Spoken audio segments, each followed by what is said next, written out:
अगर supreme court में किसी चीज से रिलेटेड कोई मैटर पेंडिंग है तो कोई भी सरकारी अधिकारी नहीं मिलेगा, किसी पॉलिटिकल पार्टी से इलेक्शन कमीशन नहीं मिलेगा। ये कौन से कानून में लिखा है? किसी मीडिया चैनल की तो हिम्मत नहीं है मोदी जी की बाइट को चला दे आज वो कि मोदी जी ईवीएम हटा के और बैलेट की मांग कर रहे हैं।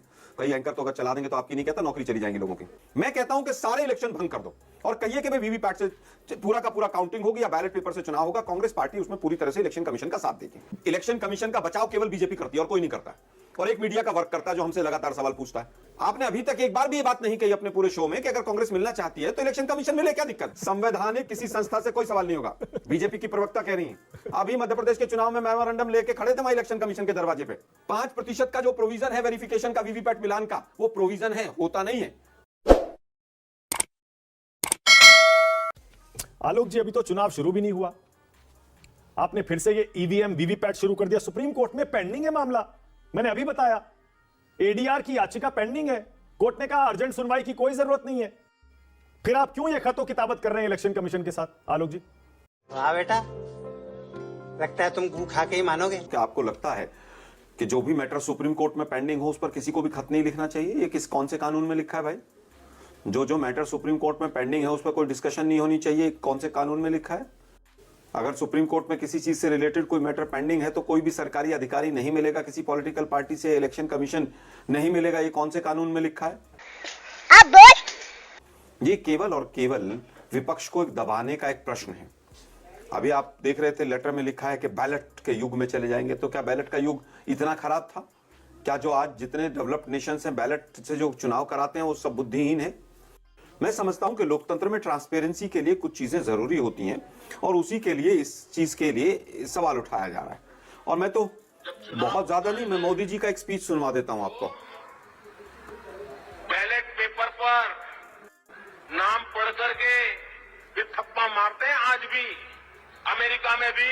आइयो बहनों, अरे दुनिया के पढ़े लिखे देश भी जब चुनाव होता है ना तो बैलेट पेपर पर नाम पढ़ करके भी थप्पा मारते हैं आज भी। ये हमारे देश के प्रधानमंत्री हैं मानक जी, किसी मीडिया चैनल की तो हिम्मत नहीं है मोदी जी की बाइट को चला दे आज वो कि मोदी जी ईवीएम हटा के और बैलेट की मांग कर रहे हैं। कई एंकर तो अगर चला देंगे तो आपकी नहीं कहता नौकरी चली जाएंगी लोगों की। हाँ भाई, कैसी लगी?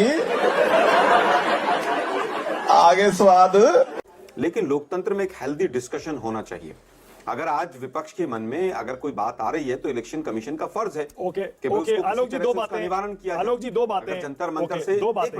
एक आपने मोदी जी का कुछ बाइट सुनाया, बताइए। इसमें तो कोई शक नहीं है और हम तो बार बार कहते हैं कि लाल कृष्ण आडवाणी ने बाकायदा, वो तो उस समय सबसे बड़े नेता थे ना 2009 में बीजेपी के, जब वाजपेयी जी लगभग बैकग्राउंड में चले गए थे, उन्होंने विरोध किया था ईवीएम का। जीवीएल नरसिम्हा ने किताब लिखी जो बीजेपी के सांसद हैं आज। उसमें मैं ये नहीं कह रहा हूं किस पार्टी ने कब विरोध किया नहीं किया। सुब्रमण्यम स्वामी सुप्रीम कोर्ट गए थे। हाँ, मैं वो नहीं कह रहा हूं, मैं ये कह रहा हूं आलोक जी, आप ये जो इलेक्शन कमीशन के अधिकारियों से मिलना चाह रहे हैं, आपकी मांग क्या है? मांग तो बताइए, क्या कह रहे हैं आप? या तो आप ये कहें कि 100% वीवीपैट का मिलान होना चाहिए, या ये आप कहें कि ईवीएम को हटाइए, बैलेट से कराइए। मिलकर कहेंगे क्या उनसे? हमारे पूरी तरह से जो राष्ट्रीय सम्मेलन हमारा हुआ उसमें हमने पूरी तरह से क्लैरिफाई किया कि हम कांग्रेस पार्टी का आधिकारिक स्टैंड है कि अगर बैलेट पेपर होगा तो जिस तरह के तमाम सवाल हैं उन सवालों पर प्रश्न चिन्ह लगेगा और प्रश्न चिन्ह लगकर ट्रांसपेरेंसी की तरफ हम बढ़ेंगे। मुझे नहीं समझ आता है कि उसमें कहीं पर भी कंफ्यूजन है। अब दूसरा प्रश्न आपने पूछा कि आप इलेक्शन कमीशन से क्या मांग रखेंगे। भाई ये चीजें हम इलेक्शन कमीशन से क्या मांग रखेंगे ये हम मीडिया के सामने थोड़ी ना बताएंगे। हम उनसे बात रखेंगे, उसके बाद आके जरूर बताएंगे मीडिया को कि हमने ये मांग रखी है। आज हम मीडिया में पहले रायता फैला दें तो फिर इलेक्शन कमीशन जाने का भी क्या फायदा होगा? अगर जयराम रमेश जी कोई बात कर रहे हैं, बार बार चिट्ठी लिख रहे हैं, तो स्वाभाविक है कि कोई सॉलिड आधार होगा। जंतर मंतर तक से आवाज उठ रही है, लोगों को उठाकर जेल में ठूसा जा रहा है। मैं ये नहीं कह रहा ईवीएम गलत है, सही है, लेकिन अगर प्रश्न है तो उनका समाधान होना चाहिए। लेकिन दिक्कत यह है कि मीडिया का एक वर्ग पहला सवाल उठाता है भाजपा की तरह। मैं आपकी बात नहीं कर रहा हूं। क्या सवाल उठाते हैं कि साहब वहां तेलंगाना में जीते थे, वहां तो नहीं हुआ। मैं कहता हूं कि सारे इलेक्शन भंग कर दो और कहिए कि भाई वीवीपैट से पूरा का पूरा काउंटिंग होगी या बैलेट पेपर से चुनाव होगा। कांग्रेस पार्टी उसमें पूरी तरह से इलेक्शन कमीशन का साथ देगी। लोग कह रहे हैं, चैलेंज कर रहे हैं कि आप हमें दीजिए, हम इसको हैक करके दिखाते हैं। इलेक्शन कमीशन को चाहिए कि भाई ये 50 मशीनें रखी हैं, इनको हैक करके आप दिखाओ, हम बैठे हैं, हम बैठ के देख रहे हैं, आप वीवीपैट का दिखाइए। मैं मानक जी अनऑफिशियली बता रहा हूं कि अभी कुछ दिन पहले ही एक गुजरात से व्यक्ति आया, टेक्निकल आदमी था, उसने पूरा उसी तरह का डिजाइन था, वो असली ईवीएम नहीं थी, लेकिन उसका जो सॉफ्टवेयर था, उसने एक संतरा, एक सेब और एक तरबूज बना रखे थे निशान पे, और उसने 5 वोट डाले, पांचों के पांचों वोट तरबूज पे डाले। एक बच्चा उसके साथ था, उसने उससे डलवाए, और उसमें से जब पर्चियां निकली 5 की 5, तो 2 सेब पर निकली और 3 तरबूज पर निकली। ये मेरे सामने की बात। मैं केवल ये कह रहा हूं कि अगर कहीं पर डाउट है, भारतीय लोकतंत्र में अगर डाउट की जगह है, तो उसको दूर किया जाना चाहिए, और इलेक्शन कमीशन ही सर्वोपरि है। अगर तो ये जो तमाम केसेस पेंडिंग है हाई कोर्ट में, सुप्रीम कोर्ट में, सब बंद हो जाने चाहिए। संसद में बिल पास होना चाहिए कि इलेक्शन कमीशन भगवान है, और इलेक्शन कमीशन का कोई भी केस नहीं, एक सेकंड, बात इलेक्शन कमीशन की नहीं है ना। इलेक्शन कमीशन ने हैकाथॉन कराया था, कोई नहीं आया, एक भी राजनीतिक दल नहीं गया।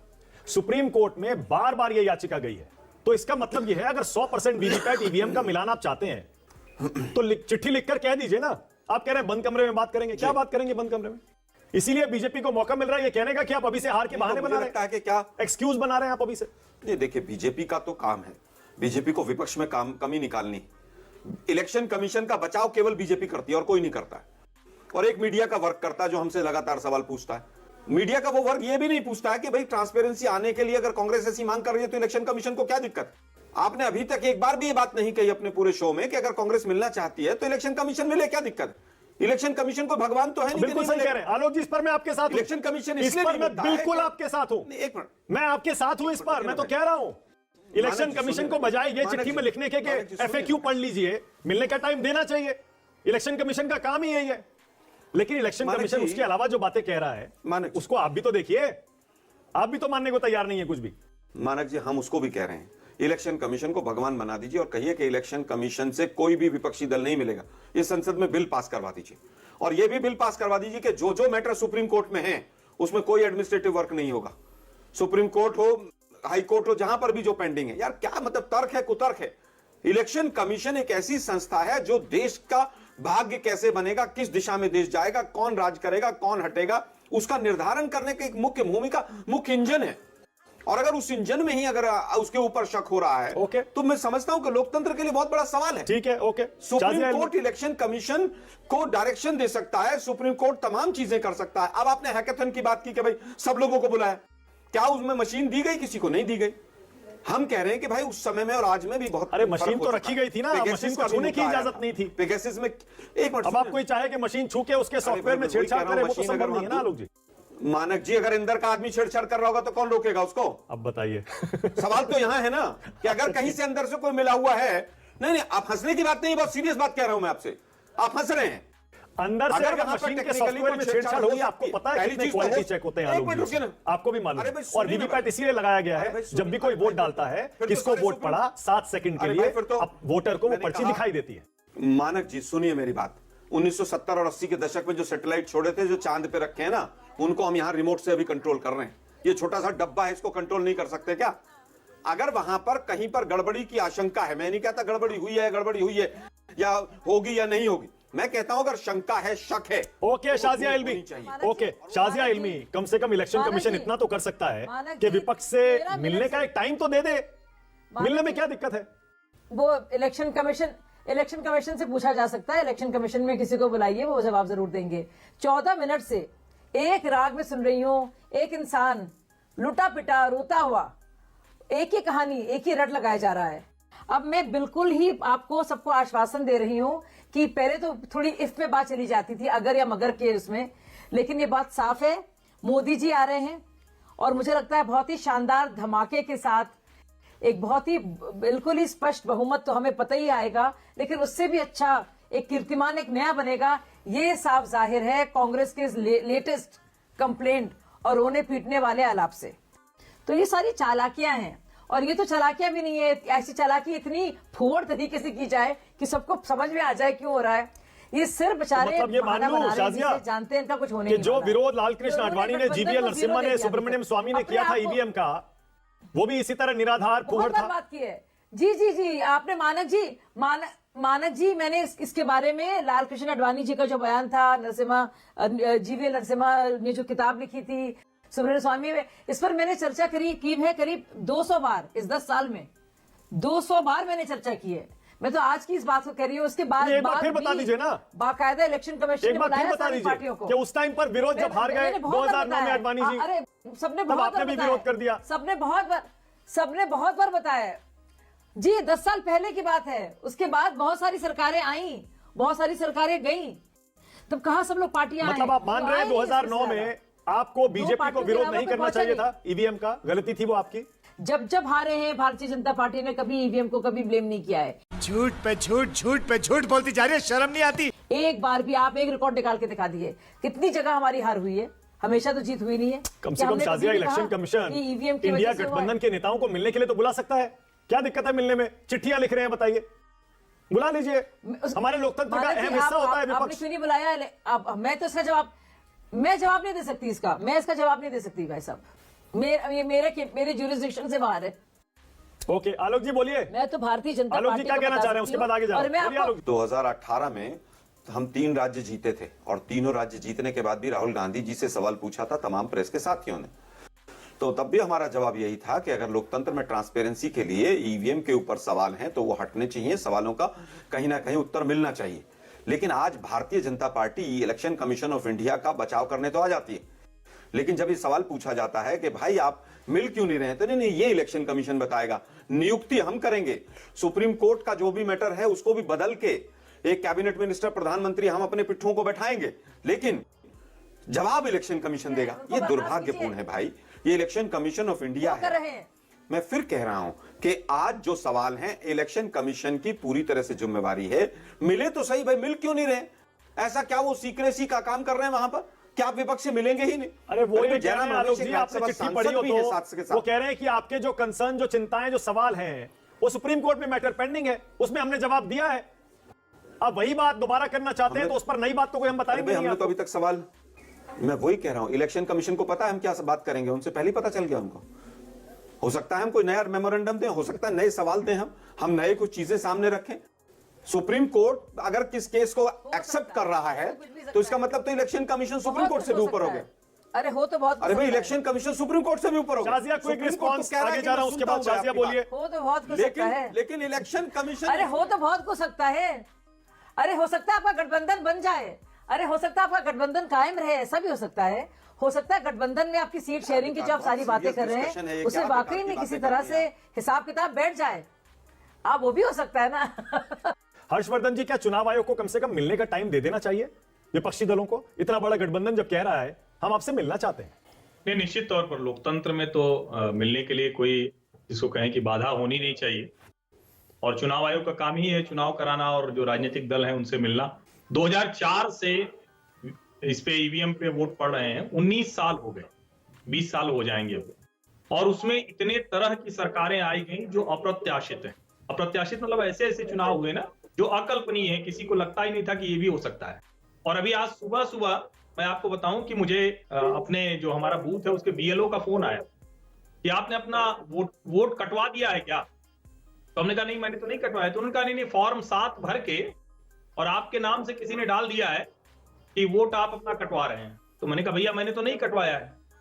तो ये वोट कटवा कर और बैलेट पर ठप्पा लगाने की परंपरा वो दूसरे तरह से अब करने की कोशिश होती है, और इसीलिए हर बार मतदाता 4 बार साल में कर ले, क्योंकि विपक्षी पार्टी या लोग पता चला उनको समझ में आता है कि अच्छा इस सोसाइटी से या यहां से हमारे पक्ष में वोट नहीं मिले तो वहां के वोट कटवाते हैं। ये बहुत पुरानी परंपरा। लेकिन अब क्या है, चुनाव आयोग ने साल में 4 बार कह दिया आप वोटर बन सकते हैं। आप 18 साल के हुए, जनवरी में बना सकते हैं, जुलाई में बना सकते हैं, मतलब 4 बार कर दिया। चुनाव आयोग ने ईवीएम के साथ वीवीपैट लगा दिया, और 2019 में जब झूठ अफवाह फैलाई गई थी, बेशर्मी से झूठ बोला गया, पूरी बेशर्मी से, तो उसके बाद चुनाव आयोग ने बाकायदा बताया था कि हमारी सारी पर्चियां जो मिलाई गई वो एकदम एक्यूरेट पाई गई। चुनाव आयोग की प्रेस कॉन्फ्रेंस थी, सब भूल जाते हैं। अब यहां टीवी पर बैठकर कुछ भी बोलते हैं। जब कंप्यूटर आया था इस देश में तो अटल बिहारी वाजपेयी ने उसका विरोध किया था, अटल जी ने विरोध किया था। तब बैलगाड़ी वगैरह से लोग चले गए थे संसद में, तो क्या करें, सब कंप्यूटर उठा फेंक दें? अरे भाई थोड़ा तो समझदारी की बात कीजिए। और जब लोग कहते हैं कि ईवीएम पर संदेह है, वो संदेह हो सकता है। आप इस चर्चा को अवसर दे रहे हैं, लोकतंत्र है, मीडिया को देना चाहिए। हालांकि वो कह रहे हैं मीडिया के खिलाफ भी हल्ला बोल चलाएंगे, आप अवसर दे रहे हैं फिर भी वो कह रहे हैं हल्ला बोल चलाएंगे।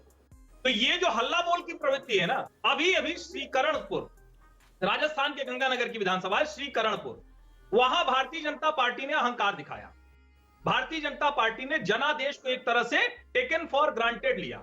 चुनाव चल रहा था लेकिन अपने प्रत्याशी को बना दिया मंत्री। अब सुरेंद्र सिंह पीटी जी की सीटी बच गई। ये सुनते कहते हुए अच्छा नहीं लग रहा है, लेकिन सोचिए कि किसी प्रत्याशी का चुनाव चल रहा है और आप उसको मंत्री बना देते हैं। थोड़ा रुक जाते। जनता ने कहा अच्छा ठीक है बना दिया ना मंत्री, अभी हम बताते हैं। इस्तीफा करवा दिया जनता ने, उसी ईवीएम से वोट पड़ा है। और सिर्फ ये एक बार नहीं हुआ है, इसके पहले भी उपचुनाव में भारतीय जनता पार्टी की कई प्रतिष्ठा वाली सीटें वो हार गए। मेरा यह मानना है कि भारत का चुनाव आयोग दुनिया में प्रतिष्ठित है। भारत के चुनाव आयोग से दुनिया के कई देश आज सीख रहे हैं। अब हमारे लोग ही उस पर काला धब्बा लगाने की कोशिश करेंगे। जनता लगातार मत प्रतिशत बढ़ता जा रहा है, ठप्पा नहीं पड़ रहा है। बूथ लूट के कोई वो बंगाल में देखा था ना, बैलेट पेपर से हुआ था, लेके भगा वो फुल स्पीड में। तो ये सब नहीं हो रहा है तो उनको दिक्कत होगी, कष्ट होगा। जो उसके आधार पर सरकारों में आते थे, लाठी लेकर गुंडागर्दी करके बैलेट लूट के मत पर एक साथ कहते जरा रुक जाओ भाई, नहीं तो इतना कर दो कि वोटिंग तो बड़ी दिक्कत हो जाएगी। कुछ विधानसभा का मैं नाम बताऊं, 80% उस जमाने में वोटिंग होती थी। क्यों? क्योंकि एक घर में बैलेट पेपर आ जाता था, कहते थे 9 ठप्पा इधर 10वां उधर। ये सारे कुकर्म नहीं कर पा रहे हैं, इसलिए इस तरह की चर्चा हो रही। मैं फिर से कह रहा हूं 2004 से 2023 एक दो उदाहरण तो आता ना, या सौरभ भारद्वाज की तरह फर्जी मशीन लाके तमाशा करोगे। संदेह का, शंका का वातावरण नहीं बनाना चाहिए, ये लोकतंत्र के लिए अच्छा नहीं। आपका वैसे क्या मानना है, ये ईवीएम वीवीपैट में 100% मिलान प्रैक्टिकल है, जो कि सुप्रीम कोर्ट में पेंडिंग है, और आलोक शर्मा की बातों से यही लग रहा है कि शायद वो भी इलेक्शन कमीशन से यही मांगने के लिए मिलना चाहते हैं? नहीं, पहली बात तो ये है कि मुझे एक बात तो मैं कहूंगा कि इलेक्शन कमीशन को विपक्ष से मिलना चाहिए। इनकार करने का कोई मतलब नहीं है। अब आप पहले मिल चुके हैं इसलिए अब नहीं मिलेंगे, ये कोई मतलब नहीं है। 10 बार विपक्ष कहे या राजनीतिक दल कहे तो आपको मिलना पड़ेगा, क्योंकि आप चुनाव कराते हैं और स्टेक होल्डर्स में विपक्ष भी है, सत्ता पक्ष भी है। अगर स्टेक होल्डर्स से कुछ कंसर्न है तो आप उनसे मिलिए, उन कंसर्न को एड्रेस करिए, और नहीं उनको जवाब दे दीजिए कि भाई ठीक है हम कोर्ट में जवाब देंगे, लेकिन सुनिए तो सही, मिलिए तो सही। ऐसा मतलब ये तो आपका काम है भाई। Yes. ये इलेक्शन प्रक्रिया का हिस्सा है। अब राजनीतिक दलों से मिलना ये इलेक्शन चुनाव आयोग के कामकाज का हिस्सा है। आप ना मिल करके उसका एक तरह से उल्लंघन कर रहे हैं, तो मुझे लगता है मिलना तो चाहिए। ये कहना कि मिलेंगे नहीं और इसलिए नहीं मिलेंगे, सुप्रीम कोर्ट में पेंडिंग है या आपने पहले बता दिया था वो हम सवाल हल कर चुके हैं, ऐसा कुछ नहीं होता है। आपको दोबारा मिलना पड़ेगा। सारा विपक्ष अगर चाह रहा है तो मिलना पड़ेगा। करिए आप वही जो आपको कुछ सही समझ में आता है, वो आपका फैसला होगा, लेकिन मिलने से इनकार करना जो है ये लोकतंत्र में ठीक नहीं है। बिल्कुल सही है। आज अगर बीजेपी विपक्ष में होती और इलेक्शन कमीशन न मिल रहा होता तो शाजिया जी क्या कहती? यही कहती जो आलोक जी कह रहे हैं, क्योंकि मिलना तो बहुत जरूरी है। लेकिन शाजिया कम से कम इतना तो कह सकती हैं कि मेरी निजी राय यह है, पार्टी की लाइन कुछ भी हो, इलेक्शन कमीशन को मिल लेना चाहिए। कोई भी राजनीतिक दल आए, कोई भी नेता आए, कोई भी आए, हिंदुस्तान का नागरिक भी मिलना चाहे तो भी मिलना चाहिए। देखिए देश में जितनी भी संवैधानिक संस्थाएं हैं, ऑर्गेनाइजेशंस हैं, इंस्टीट्यूशंस हैं, वो उसके संदर्भ में मैं कुछ भी नहीं कहना चाहती। अच्छा, मैं यहाँ पे चाहे मैं पत्रकार हूँ, और पत्रकार होने के नाते मैं भी नहीं कह सकती थी मैं बात, और अभी तो मैं भाजपा की प्रवक्ता हूँ। तो मैं किसी तरह की सलाह किसी भी संवैधानिक इंस्टीट्यूशन को नहीं दूंगी। ना ही मेरा लोकस इसमें है, और ना ही मुझे जरा सा भी कोई इसमें जिज्ञासा। ठीक है, आलोक जी बोलिए। देखिए 5-6 चीजें यहां पर आई, कुछ तर्क भी आए, कुछ तो कुतर्क भी आए, बसपा का बीजेपी के चरणों में लोटपोट देखना भी आया। मुझे लगता है कि सुप्रीम कोर्ट को भी इलेक्शन कमीशन को नोटिस कर देना चाहिए। आज मैं व्यंग्य के तौर पर कह रहा हूं, और मानक गुप्ता को भी कर देना चाहिए। मतलब इलेक्शन कमीशन के ऊपर कोई सवाल उठा रहा है, आपके शो में डिबेट कर रहा है, मतलब कमाल है क्या मोदी जी के युग में? गजब है भाई। मतलब आप किसी संवैधानिक किसी संस्था से कोई सवाल नहीं होगा। बीजेपी की प्रवक्ता कह रही है, अभी मध्य प्रदेश के चुनाव में मेमोरेंडम लेके खड़े थे वहां इलेक्शन कमीशन के दरवाजे पे, लेकिन अब नहीं जाएंगे, अब हम नहीं कहेंगे, क्योंकि हम इलेक्शन कमीशन अब हमारी मुट्ठी में आ गया, ऐसा लग रहा है मुझे बीजेपी के कहने से। अरे भाई आप केवल ये बताइए, करणपुर जीत गए तो क्या इलेक्शन कमीशन सही हो गया? क्लीन चिट मिल गई? अब ये कुतर्क दिया गया कि करणपुर कल जीते हैं तो इसका मतलब सारे सुप्रीम कोर्ट के, हाई कोर्ट के और जब तमाम कोर्ट में जो इलेक्शन कमीशन के केसेस चल रहे हैं सब बंद होने जाने चाहिए। क्या कुतर्क दे रहे हैं आप लोग? कह रहे मत प्रतिशत बढ़ गया। मत प्रतिशत इसलिए बढ़ गया कि जो वोटर लिस्ट है उसका हमेशा से रिवाइज होता रहता है। जहां 2-2, 3-3 बार वोट थी वो कटी है लोगों की, और डेथ हुई है लोगों की, उसकी वजह से भी कहीं ना कहीं फर्क आता है। लेकिन मुझे नहीं लगता कि ठप्पे मारने से बहुत दिक्कत होती थी। 80% हो जाता था, 9 इधर थे 9 उधर थे। अरे भाई कैसे कुतर्क दे रहे हैं आप लोग? मुझे लगता है कि अगर इस तरह से पोलिंग हो रही थी कि वहां पर, तो फिर तो 100% पोलिंग हो जानी चाहिए था, 150% हो जाना चाहिए था। सारे के सारे कुतर्क दिए गए। बीएलओ का फोन आया, अरे भाई तो बीएलओ का फोन ईवीएम के युग में ही आया होगा। तो ईवीएम बीएलओ फोन कर रहा है तो ईवीएम से क्या लेना देना है।